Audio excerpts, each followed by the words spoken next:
Welcome back to the Deep Dive. So today we're tackling a really interesting one. The Saab JAS-39 Gripen, especially those new E and F versions. Yeah, and there's this tension, isn't there? Saab calls it the game changer, total independence for smaller air forces. But then digging through the sources, you start to wonder if it's maybe more of an illusion of that strategic sovereignty. That's what we need to get into today. Absolutely. It's an aircraft built really around a specific strategic idea. The Gripen itself, it's a lightweight, single-engine, multi-role fighter from Sweden, designed from the ground up to be adaptable and crucially affordable. And that JAS designation actually tells you its core missions, right there in Swedish. Jakt, attack, and spanning. Fighter, attack, reconnaissance. It was meant to replace their older Draken and Viggen fleets. Okay. And these new EF variants, they're firmly planted in the, let's say, 4.5 generation space. They're not really trying to be an F-35, with all the emphasis on pure stealth. Right.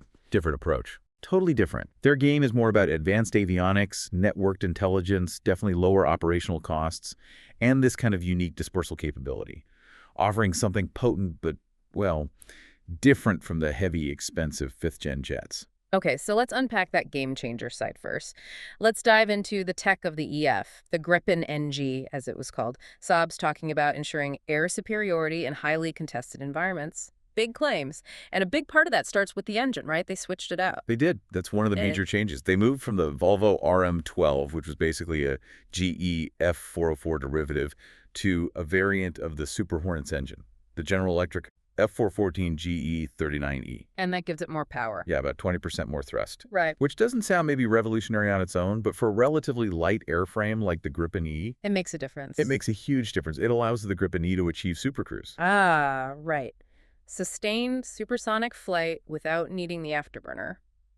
Mach 1.25, is it? That's the figure, yeah. Mach 1.25. And think about what that means tactically. You can get to the fight faster. You can control the engagement range. You can maneuver at high speed longer, all without guzzling fuel like crazy or lighting up like a Christmas tree on infrared sensors because the afterburner's on. That is a genuine advantage in modern air combat. It really is. It changes how you can approach an engagement. Plus, you arrive with more fuel left to actually fight. And fitting that bigger engine, that also allowed them to redesign parts of the airframe, more fuel internally. Exactly. That redesign was key. They managed to boost internal fuel capacity by something like 40%. 40%, that's huge. It's a massive increase. It means better range, better endurance, and critically, you're less reliant on carrying big external fuel tanks all the time, which frees up those hard points, those places under the wings and fuselage for weapons. And speaking of that, payload capacity went up too. Yep. Maximum takeoff weight is up to 16,500 kilograms, and it now boasts 10 hard points for carrying fuel, sensors, or weapons. Okay, impressive specs on the airframe and engine side. But you mentioned the real edge is maybe in the intelligence, the electronics. Saab talks about embedded operational fighter intelligence. What does that actually mean in practice? It means it's built around network sensor fusion. It's not just about having one great sensor. It's about how they all work together and share data. Okay. So you've got the Raven ES-05 ESA radar, that's active electronically scanned array, very advanced radar. But crucially, they pair that with the Skyward G IRST. The infrared search and track, that's a passive sensor, right? It detects heat. Exactly, passive. So the Gripen can hunt for targets using their heat signatures without turning on its own radar. It can stay electronically silent, much harder to detect. Sneaky. Very. And the system fuses the data from the ESA, the IRST, the Electronic Warfare Suite, data links, everything. Yeah. Giving the pilot this sort of synthesized 360-degree view of the battle space. It's not just raw data feeds. The machine is helping analyze and prioritize. And it shares that picture. Instantly, via Link 16, other national data links. It's designed to be a node in a network, sharing what it sees and benefiting from what others see. That's the embedded intelligence part. Okay, so it's smart, networked, can see without being seen. How hard can it actually hit when it needs to? What's the weapons loadout like? It hits very hard. It uses some of the best missiles out there. For air-to-air, the EF can carry up to 7 Meteor missiles. Ah, the Meteor BV-RAM. That's the European long-range missile, the one everyone wants. That's the one.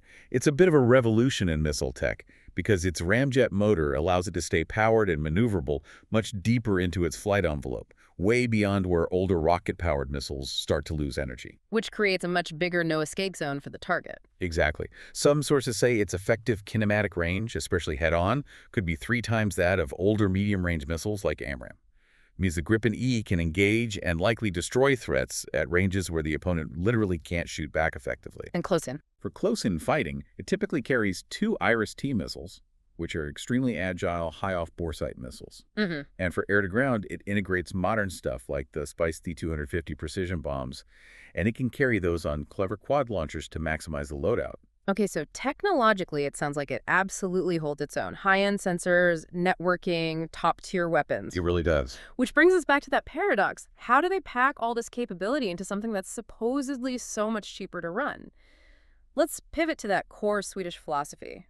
Adaptability, dispersal, and low cost. Right. And that low cost isn't just, a marketing line. It's baked into the design philosophy, driven by Sweden's own defense needs. That 2012 Jane's estimate you mentioned, pegging the older Gripen CD cost per flight hour at around $4,700. Which sounds incredibly low for a modern fighter. I mean, F-16s, Rafalis, Typhoons are multiples of that. Is that number, fully loaded cost? Does it stand up? It's generally seen as reflecting the direct operating costs, fuel, basic maintenance, manpower needed per flight hour. And that low number is a direct result of Sweden's BES 90 doctrine. BES 90. That was their Cold War plan for surviving a major invasion, right? Dispersing aircraft away from main bases. Precisely. They couldn't rely on a few large, vulnerable airfields, so the aircraft had to be able to operate from anywhere. Like roads. Literally, yes. Sure. Short, maybe 800-meter stretches of reinforced highway or very basic airstrips, minimal ground support equipment. The Gripen was designed for that short field performance.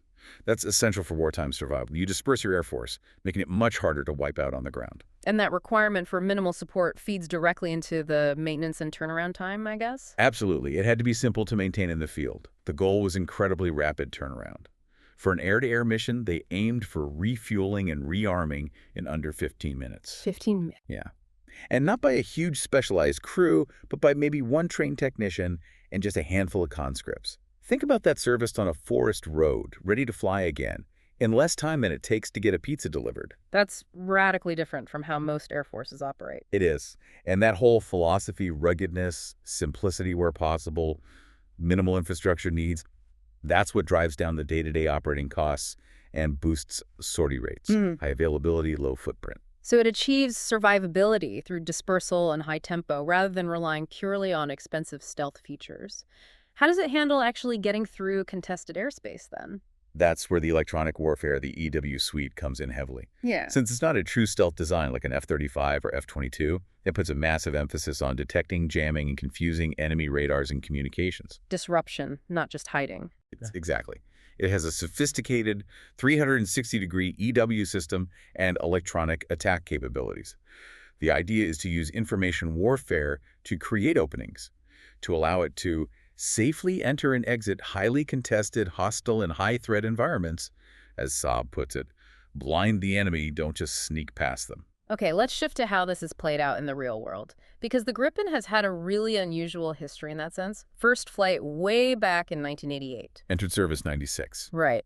But for decades, it kind of held this odd title of being maybe the last major Western fighter of its generation not to have seen actual combat, apart from some Swedish recon flights over Libya in 2011, right? That's basically it. Almost 4 decades from first flight to, well, shots fired in anger. It's quite a long time. Which tells you something about Sweden's position, perhaps, but also just how long these programs take. Definitely. Development, fielding, export training. It's a generational timescale. But that changed recently. Big news, in July 2025, the Gripen finally had its combat debut. Yes, a major milestone.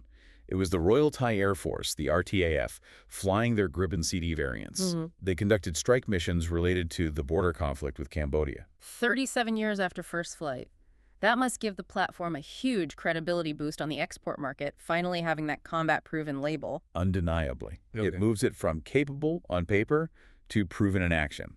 And the Thais seem happy they operate the CD now, and followed up by ordering the new EF variant in August 2025. And who else is flying it or buying it now? Well, Sweden, obviously, is upgrading its fleet to the Gripen E.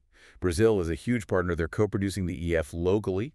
Then you've got NATO members Hungary and the Czech Republic leasing CDs. South Africa operates them. Oh, and the UK's Test Pilot School, ETPS, uses a Gripen D for training. And that combat debut, plus the ES capabilities, seems to be driving new interest. It looks like it. Peru just announced in July 2025 they're buying 24 Gripen EFs, and notably they reportedly chose it over competitors like the F-16 and the Rafale. That's a significant win for Saab. Okay, so the game-changer aspects, the tech, the cost, the adaptability, now combat-proven, seem pretty strong. They do. But this is where we have to confront the other side, the illusion of independence. Despite all that Swedish branding about sovereignty, about letting nations be independent, there's a major string attached, isn't there? There is, and it comes back to that engine we talked about earlier. The American F414. Exactly. The engine that gives the Gripen E its impressive performance is made by General Electric in the United States. Which means? Which means the entire aircraft falls under American export control laws, specifically ITAR, the International Traffic in Arms Regulations. Ah.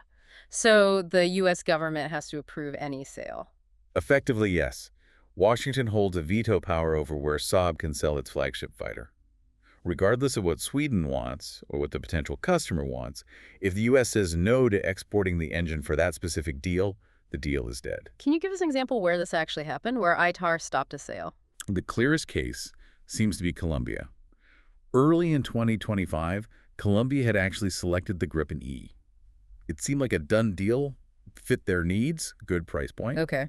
But then reports emerged that the U.S. government signaled it would not approve the export of the F-414 engines for the Colombian deal.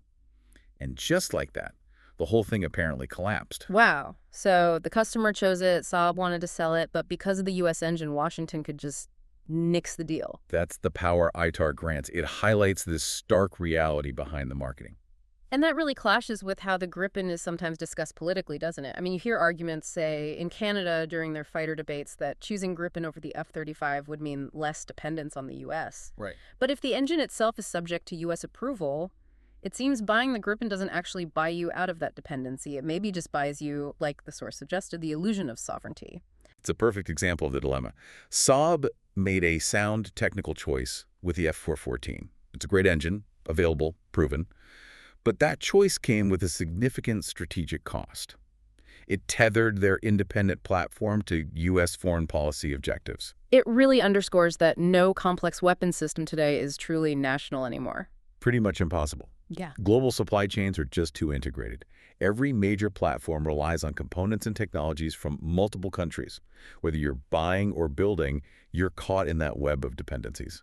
So wrapping this up, what does this mean for you, the listener, watching these big defense decisions play out? We've seen both sides of the Gripen E. Yeah, the paradox is clear. Tactically, the Gripen E looks superb. It really does deliver on that game-changer idea in terms of performance per dollar. You get the advanced network sensors, you get super cruise, top-tier missiles, and likely the lowest operating costs in its class. That's incredibly appealing. But strategically, it's constrained. That reliance on the U.S. engine is a fundamental limitation on its claimed independence.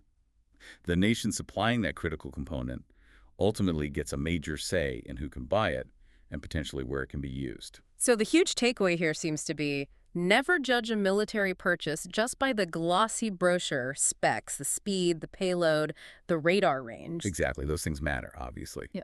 But you absolutely have to look deeper at the supply chain, the industrial relationships, and the geopolitical strings that are inevitably attached. Buying advanced military kit is always buying into a political and industrial ecosystem. Okay, really clear. Now, before we go, let's leave you with something provocative to think about, building on all this. We mentioned the Gripen's long wait for combat, but there was another huge first recently. In May 2025, a Gripen E flew beyond visual range combat trials, piloted entirely by an AI. That's right, an AI model called Centaur. This wasn't just autopilot. This was AI handling complex BVR combat decision-making, a big step in human-machine collaboration, or maybe even replacement. So here's the thought. If the AI, the software brain developed in Sweden, eventually takes over more and more of the actual operational command and decision-making within the jet, could that software sovereignty eventually start to outweigh the hardware dependency? Interesting question. Even if the engine remains American, if the critical intelligence and autonomy are Swedish-controlled software, could the U.S. still effectively veto its use or export in the same way? Or does the center of gravity shift? How might AI change this calculus of dependency for nations trying to carve out strategic autonomy in the future? That is something we'll definitely be watching, the interplay between hardware geopolitics and software sovereignty. Fascinating stuff. Definitely something to chew on. That's all for this deep dive. Thanks for joining us.